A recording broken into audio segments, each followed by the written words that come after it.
Questões de Família, com José Eduardo Coelho Dias.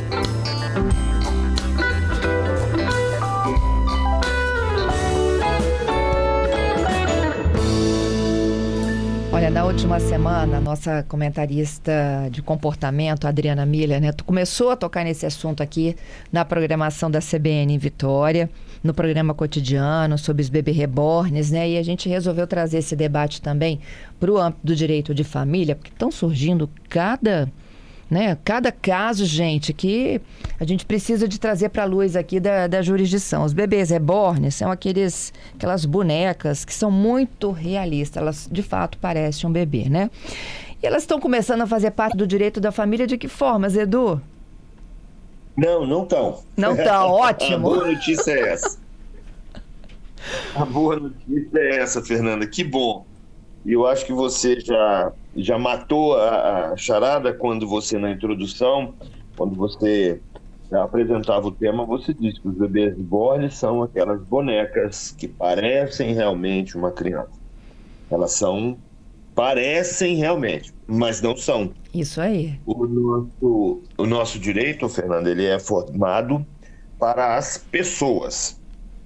E pessoa, segundo o nosso Código Civil, é aquele que nasce com vida. A lei resguarda alguns direitos para o nascituro. O que é o nascituro? É aquele que ainda não nasceu, mas que se espera que nasça, né?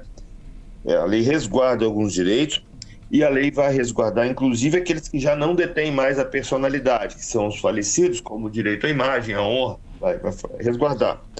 Mas a lei não trata, o direito de família não vai tratar de guarda, por exemplo, ou de alimentos para o que não é pessoa. Tá? A gente tem que considerar o seguinte, é um tema extremamente delicado, porque se algumas pessoas empreendem ou voltam o seu afeto para um ser inanimado, isso tem que ser, não diria nem estudado, tem que ser observado, né? Por quê? Porque um padrão social de a gente voltar o afeto para aquilo que tem vida, como é o caso dos filhos, como é o caso dos animais, até de estimação, ou qualquer coisa assim. As pessoas estão voltando o afeto para, como você disse, uma boneca ou boneco bastante realista. E não é bem uma novidade, Fernanda, porque na infância a gente tem o objeto, né? A boneca, as crianças, os bebês costumam ter os seus objetos de conforto, né?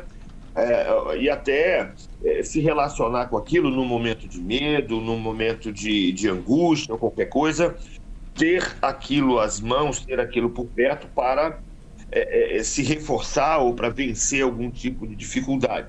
Isso é muito comum na criança. Depois de adulto, aí a gente já deixa lá para Adriana Miller, né? Uhum. Que aí é a pessoa mais indicada para falar sobre isso, não é minha praia. Nós temos que, de um lado, reconhecer, como dissemos até na última semana, que o afeto possui valor jurídico. Isso é inegável. O afeto possui valor jurídico, mas não é um princípio. Então, não é pelo fato de você ter algum tipo de afetividade em relação ao seu boneco que esse afeto vá necessariamente gerar algum tipo de direito ou obrigação. Porque quando a gente fala em valor jurídico, compete aos operadores do direito dosar esse valor e aplicar também sempre com respaldo na lei. E como eu venho dizendo, a nossa lei trata de pessoas. Então, quando eu falo de guarda, eu estou falando de obrigações e direitos de quem tem o exercício do poder familiar, ou no caso de colocação em família substituta. Quando eu estou falando de alimentos, eu estou falando na provisão daquele que não pode, por meios próprios, gerar o seu próprio sustento, né? E isso não se aplica, evidentemente, aos bonecos e tal. Nós teríamos que usar aí, para coisas inanimadas, a posse. A posse, o Instituto da Posse, o Instituto do Uso. Eu posso pensar até numa copropriedade. Eu posso pensar isso, se foi adquirido durante uma relação afetiva, ou de união estável, ou de casamento, até numa partilha. Veja bem, eu não faço partilha dos filhos, mas eu faço partilha do patrimônio Dos adquirido. bens. E esse bem entraria como coisa e seria partilhado, né, pelo valor econômico e não pelo valor afetivo. Agora, o que está acontecendo que muita gente está confundindo as coisas? Eu fiquei sabendo, eu ainda não vi esse perfil e confesso a você que não tenho a menor curiosidade de ver o perfil, mas diz que tem uma boneca dessa que tem um perfil no Instagram e que esse perfil monetiza, ou seja, gera dinheiro para os proprietários daquela boneca e para aquelas pessoas que empreendem para que esse perfil funcione. Então, quando a gente fala de um valor financeiro monetário, nós não estamos falando em guarda compartilhada, muito menos em convivência. Como o próprio nome diz, vivência, viver, não há vida do outro lado, né? Então, eu posso falar assim, num compartilhamento dos frutos daquele bem, conforme ficar decidido na partilha do casal. Então, se o casal tem um perfil no Instagram de um bebê reborn, eu posso sim, juridicamente, e aí entraria no campo do direito de família, sim, falar na divisão dos frutos, na divisão daquele perfil. Mas sempre, Fernanda, lembrando o seguinte, nós não estamos lidando com vida, muito menos com vida humana, embora a gente reconheça que algumas pessoas gostariam muito que fosse. Tá? A gente está lidando com coisa, né? E não com vida. Exatamente. O nosso código, a nossa legislação vai lidar como coisa, como patrimônio. Sendo patrimônio, é do campo do direito de família? Sim, é do campo do direito de família, quando aquilo foi adquirido nas condições do regime de bens daquele casal. Ok, Fernanda? Ok. Então, vamos lá. É um regime de separação total de bens, por exemplo, que uma das partes, um dos cônjuges adquiriu esse bebê reborn em nome próprio, quer dizer, se é o regime da separação, ele vai colher todos os frutos, ele vai administrar aquele patrimônio. Mas se for num regime comunitário, como o regime da comunhão total, o regime da comunhão parcial em relação aos bens adquiridos na constância da relação, aí nós vamos falar de partilha. Assim como a gente partilha um automóvel, uma casa, um dinheiro no banco, uma empresa, entendeu?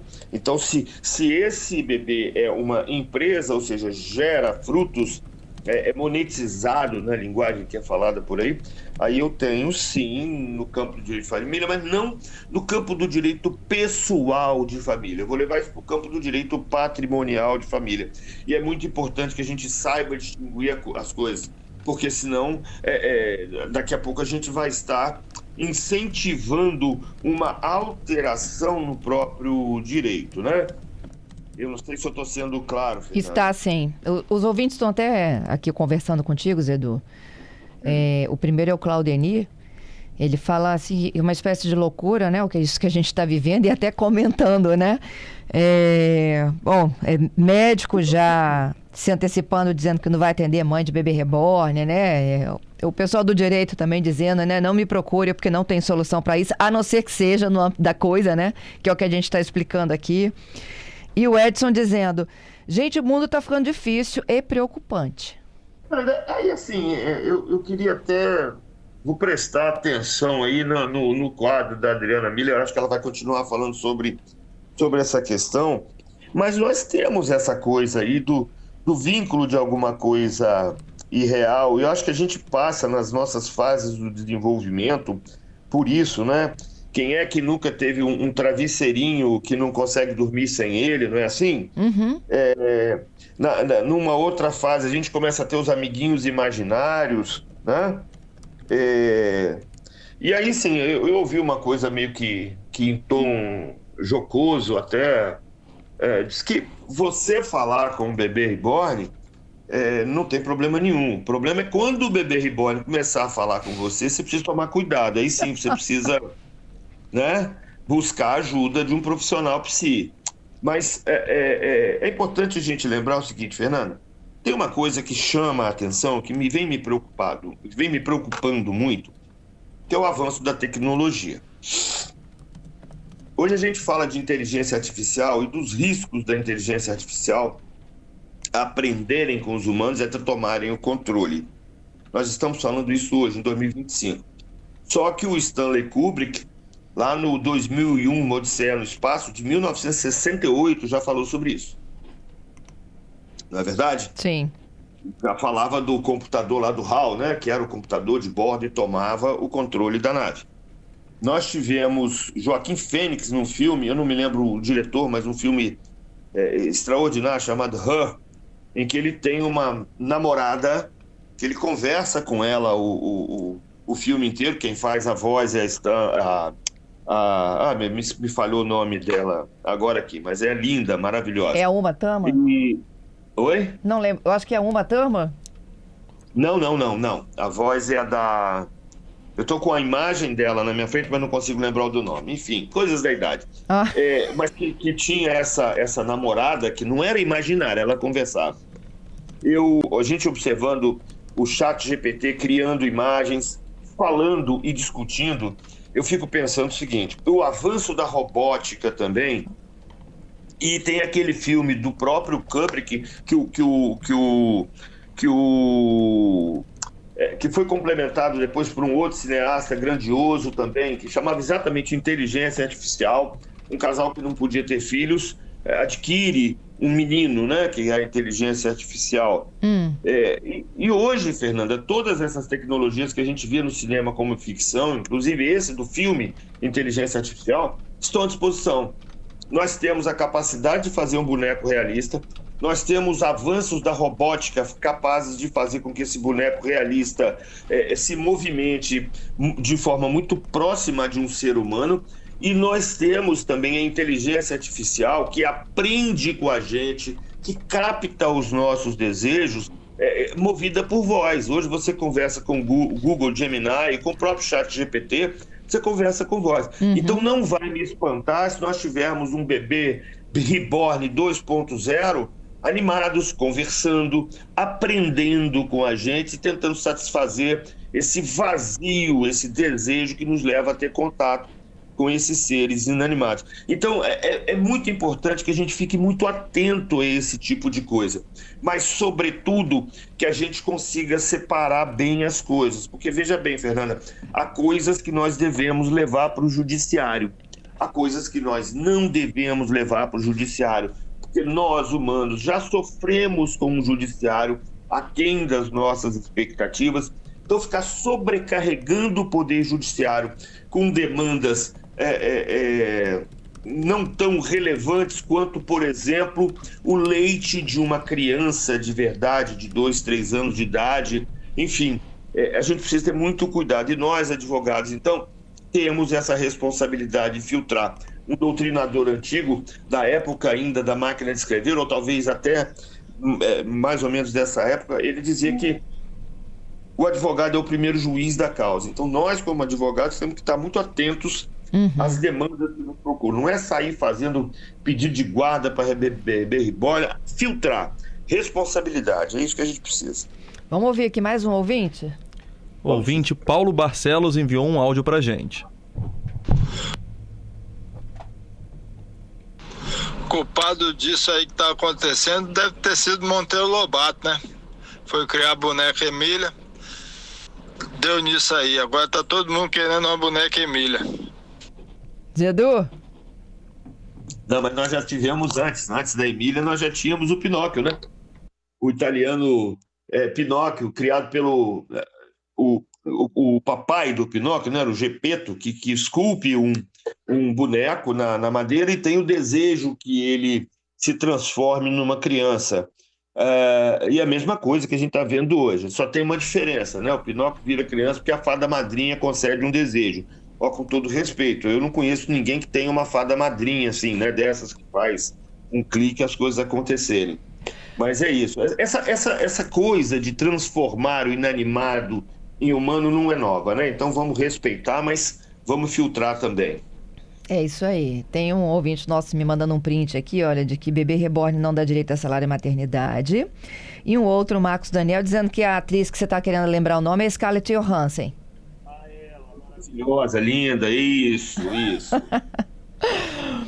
Ô, Zedu, eu acho que abrimos aqui, ó, as portas para essa discussão, né? E com o pé no chão, que é assim que tem que ser, porque assim, no Rio tem a iniciativa de se criar o Dia da Cegonha Reborn, ninguém merece isso, né? E aqui, na capital, uma coisa muito bem também pé no chão é de que eles estão proibindo, né, através de um projeto de lei, atendimentos e unidades de atendimento de saúde para quem chegue lá com bebê reborn.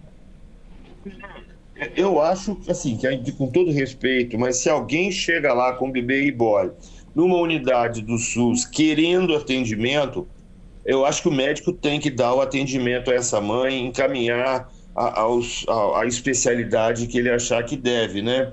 O bebê reborn não, manda para oficina, para fabricante, enfim. Mas a mãe que chega ao ponto de ir ao SUS querendo atendimento de um hospital humano para uma boneca, essa mãe tem que ser acolhida e encaminhada para a especialidade competente, né? Isso se chama vazio afetivo, né? É isso aí. Obrigada, Zedu. Outra coisa lá que a gente não sabe. Isso. Aí eu deixo com a Adriana e com os psiquiatras. Isso aí. Obrigada, Zedu. Até a próxima semana, hein? Até a próxima.